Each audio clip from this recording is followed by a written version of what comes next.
Hello everyone. So today we are going to talk about a very important concept which is not only relevant in Python, it is relevant across all programming language. And that concept is exception handling. Now, before we move to exception handling, let us discuss about different types of error which we may encounter while we write our program in any programming language.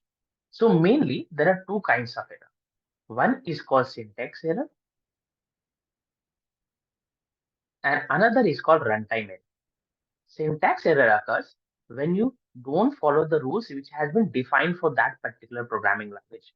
Because all programming languages are based on certain rules which you need to follow to write code in that particular programming language. For example, suppose in Python, when you declare a variable, it is very much important that your variable name should not start with a number. So now if you try to write a variable name in Python which starts with a number, for example, you write n when you write 9, num equal to 20. So the way you have declared the variable is invalid as per the rule which has been defined by Python. And that is why when you try to run this program, it will throw what? It will throw an error. What kind of error is that? That is called syntax error, as you could see very well over here in syntax error. Yes. Now, another kind of error which needs to be talked about is runtime error. So, what is runtime error? The runtime error comes at the time of execution of the program based on the inputs which you are getting from the user. Okay. For example, I'll give you one example. Let's write a program where you are accepting two numbers from the user and you're finding the sum of those particular two inputs. Okay. Let's write that program. So, what I'll do, I'll simply take two variables from the user. I'll say num1 equal to I'll because we know very well that whenever we are taking input from the user, it is in the form of string. So we need to cast it because we are doing mathematical operation. So I'll say int, I'm casting it into integer, and then I'll say input, which I'm using for taking input from the user. Please enter your first number. Okay. And then I'll copy this and I'll say num2, please enter your second number.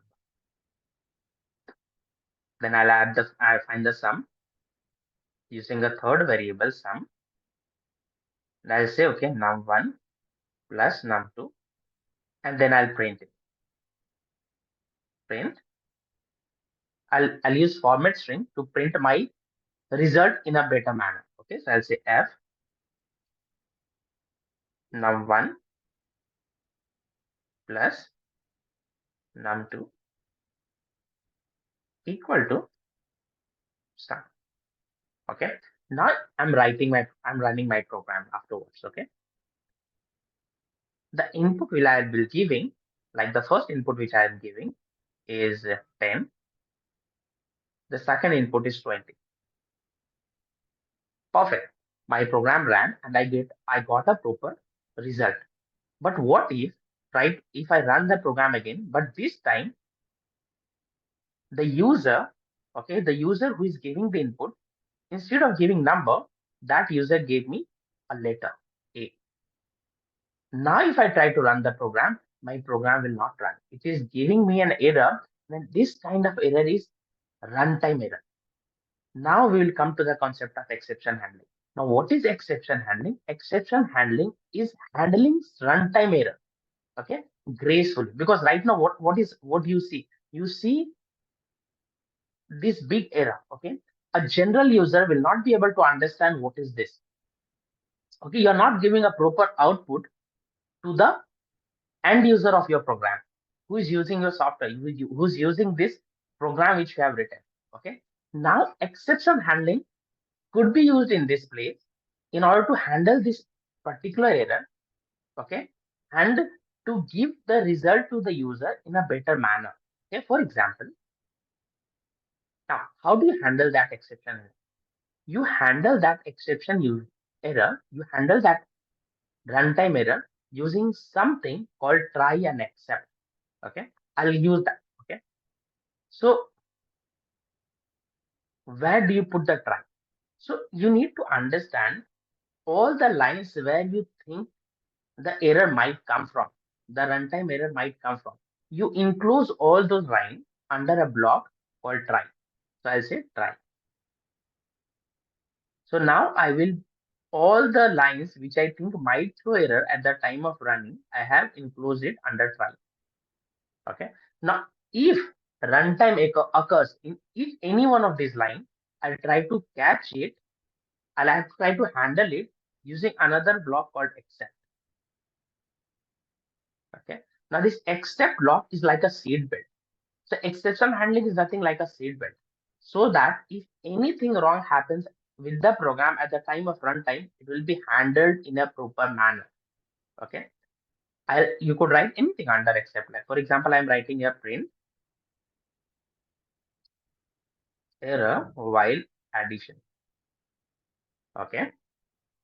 Now if I run this program, and this time if you give not a valid input, suppose A, you'll not get, see, you have not received a gibberish error, you have received a proper error that there was some error while addition. Okay. Using exception handling, you could also print why the exception has occurred. Okay. For that, what you need to do, in front of except, you have to use exception. You can use exception class as E, and now you could print this E.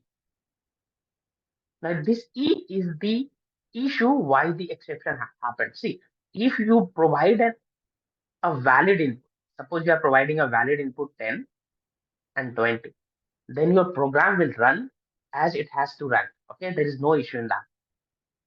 You'll get no exception, you'll get no error. Okay, but because you have provided a valid input. But if you try to provide an input, okay, which might cause runtime error, like you are providing A, it is causing a runtime error because it's not a valid input.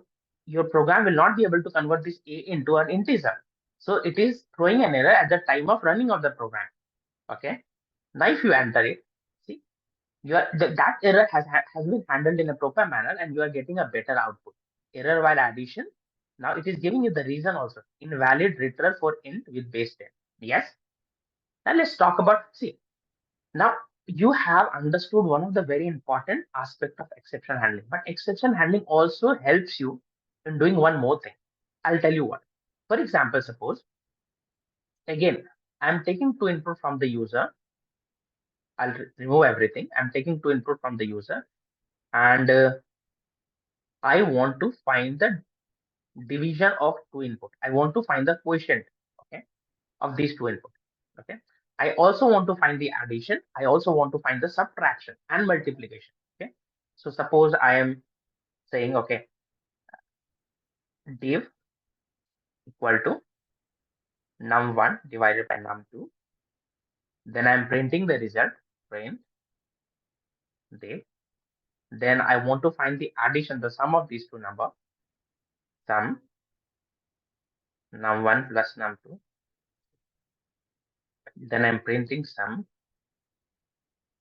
I also want to print the subtraction. So I say sub equal to num1 minus num2 and then print sum. Now the code which I have written does three functions. It finds the division, it finds the addition, and it finds the subtraction. Okay. Now right now there is no error, there is no syntax error, because if there would have been any syntax error, my program would not run. You have to fix the syntax error before running your program, otherwise your program will not run. So my program is running perfectly. If I provide a valid input, I'll get result. For example, if I'm providing a valid input 10 and suppose 5, I got a valid result, like 2 is the quotient, 15 is the sum, and 5 is the subtraction. But suppose I'm running this program again, and this time user has given invalid input. Now we very well know that you could not divide anything by 0. If you are dividing anything by 0, it is going to give The answer is undefined. There's no definition of that because you're going to get something tends to infinity. So there is no answer for that. So you'll get issue at this particular line number 11, where you are trying to divide something by 0. Okay. So suppose if I'm saying 10 and I'm dividing by 0. See what happened? My whole program crashed. There was nothing wrong in issue. There's nothing wrong in sum. My 10 and 0 could be added, and there is nothing wrong in subtraction. 10 and 0 could be subtracted, but only because of line number 11, the whole program crashed. Nothing happened. Neither my sum nor my subtraction, nothing happened. My program crashed at line number 11. The whole program crashed. But that issue could also be resolved using exception handling. Like I said, if you feel that certain lines of code might throw exception, might cause runtime error, then you try to enclose it under try and except block. So that even if runtime error occurs on those particular line of code, your whole program is not going to crash. For example, suppose I feel that the problem might come from these two lines, then I'll enclose it under what? I'll enclose it under try and except block. So I'll say, okay, try. By saying try, whatever code I'm enclosing under try, I feel as a developer that that code might throw an error, a runtime error. Now, if this code throw any runtime error, I'll handle it. I'll handle it gracefully. Okay. I'll not cause my whole program to crash. I'll handle it. I'll say except. If I want to, sorry, I'll say except. If I want to know the issue also, then I'll say I'll use the class exception. And I'll print E, which is the actual cause of the issue. Okay. And now this time, if I'm running my program with the same input 10 and 0,